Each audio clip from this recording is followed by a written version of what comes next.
大家好，本节介绍组织图的应用。在内能字板系统中，绘制普通嵌花时，只需要用到一个图层，即花样图层。在花样图层上绘制嵌花。如果嵌花的花型不能用一个图层准确地表达出来，例如嵌花衔接处带有组织或复杂的小图等，这类嵌花有时就需要用到组织图。这样才能够准确地表达出组织、复杂小图等花型属于哪一个嵌花块。组织图的含义：花样图表示沙嘴，组织图表示编织动作。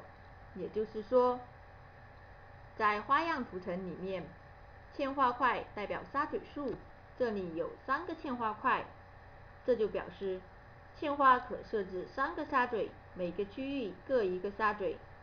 在这个图层中看到的是嵌花的沙嘴数信息。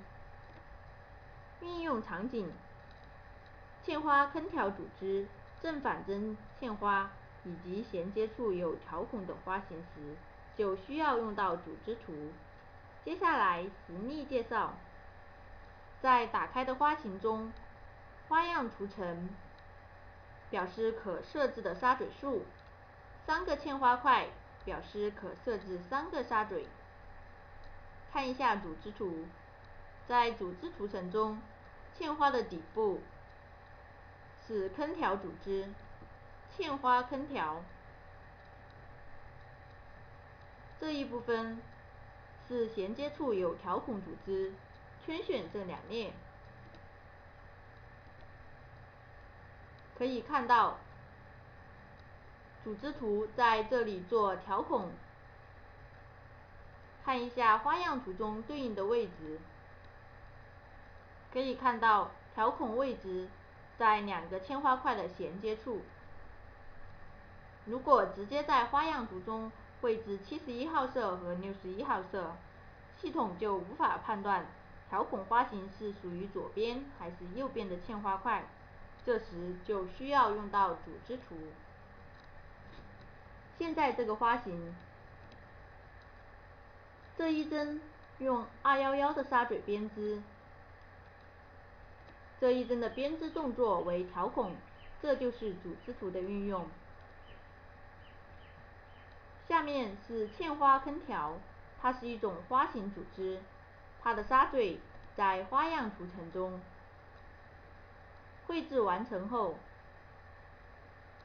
有使用组织图时，在编译的时候需要勾选使用组织图，若不勾选使用组织图，编译时编译器只会处理花样图层的信息，不会处理组织图层中坑条和条孔的信息。这里一定要勾选使用组织图，设置嵌花沙嘴，编译，反编译查看结果。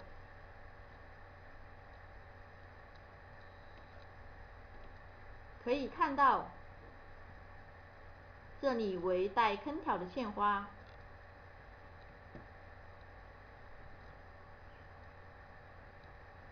在这一部分可以看到，条孔用到的沙嘴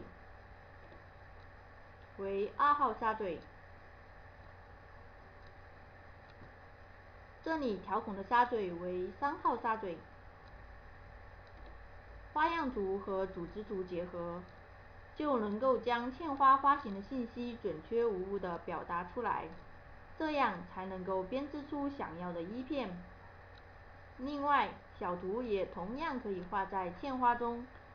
在画小图色码时，可以将它画在花样图层中，也可以将它画在组织图层中。当小图比较复杂时，画在花样图中，展开后颜色不易区分，那么可以将它画在组织图层中，展开后针法动作则比较容易看清楚。本节介绍完毕，谢谢大家。